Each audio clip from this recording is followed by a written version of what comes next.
కులాల్లో విడిపోయినటువంటి భారత సమాజం మరియు మతాల్లో విడిపోయినటువంటి భారత సమాజం కూడా ఏ కులం వాడికి ఇబ్బంది వస్తే ఆ కులం వాడే ఆ యొక్క వ్యక్తిని సహకరించాలి, ఆ వ్యక్తి యొక్క కష్టాలలో తోడుండాలి అనబడేటువంటి ఆలిఖిత నిబంధన భారతదేశంలో ఇది ఎంతో కాలంగా వస్తున్నప్పటికీ దీన్ని గుర్తించడంలో చాలా లేట్ జరిగిపోయింది.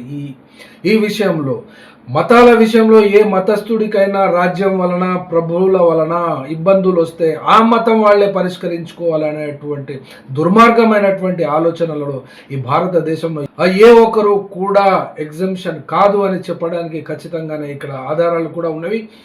ఇక్కడ విద్వేష ప్రసంగాల విషయానికి వస్తే హిమంత బిశ్వ శర్మ కూడా భారతదేశంలో ఉన్నటువంటి ముస్లింల మీద, అస్సాం రాష్ట్రంలో ఉన్నటువంటి వాళ్ళ మీద విషం కక్కుతూనే ఉన్నాడు. అలాంటిదే జనవరి 27వ తేదీ రోజు దిగ్భోయ్ జిల్లాలో జరిగినటువంటి ఒక సభలో మాట్లాడుతూ బీజేపీ నేను స్వయంగా ముస్లింలను వేధించడానికే ఇక్కడ ఉన్నాము అని చెప్పాడు.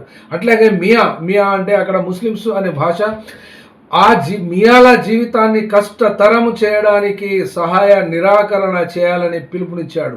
అట్లాగే రిక్షా ఛార్జీలు తక్కువ ఇవ్వడం వంటి పనులు చేయాలని చెప్పి కూడా చెప్తూ వాళ్లకు ఇంటి కిరాయిలు ఇవ్వడం కానీ, వాళ్ళ భూములు కొనడం కానీ, వాళ్లకు అమ్మడం కానీ చేయకూడదు అని, వాళ్ళను సోషల్ బైకాట్ చేయాలని చెప్పడమే కాకుండా ఎస్ఐఆర్ ప్రక్రియలో కూడా 4 నుండి 5 లక్షల ఓటర్లను మియా ఓటర్లను తొలగిస్తామని ఖచ్చితంగా చెప్పాడు. చెప్తూనే ఆర్థిక బహిష్కరణ చేయాలి అని చెప్పినటువంటి ఈ యొక్క సందర్భాలలో ఈ విషయం ఒకే చోట కాదు, అతను కక్కుతూనే ఉన్నప్పుడు ఈ ప్రసంగాల మీద జమియత్ ఉలమా హింద్ అనబడేటువంటి ఒక ముస్లిం ధార్మిక సంస్థ సుప్రీంకోర్టులో 5వ తేదీ రోజున పిటిషన్ ఫైల్ చేస్తే ఆ ధర్మాసనం గైడ్ లైన్స్ ఇవ్వాలని చెప్పి పిటిషన్లని కోరింది.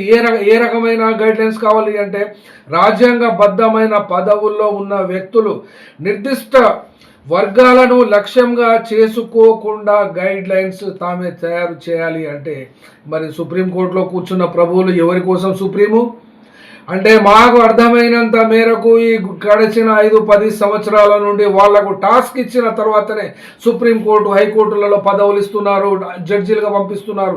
కాబట్టి వీళ్ళు పనులు చేయరు, ప్రభుత్వాలు ఆదేశిస్తేనే తప్ప వీళ్ళు పనిచేస్తారు. కాబట్టి ఇక సుప్రీంకోర్టును కూడా రద్దు చేసుకున్న పరిస్థితి వచ్చేటువంటి రోజుల్లో రాబోతుంది ఖచ్చితంగా.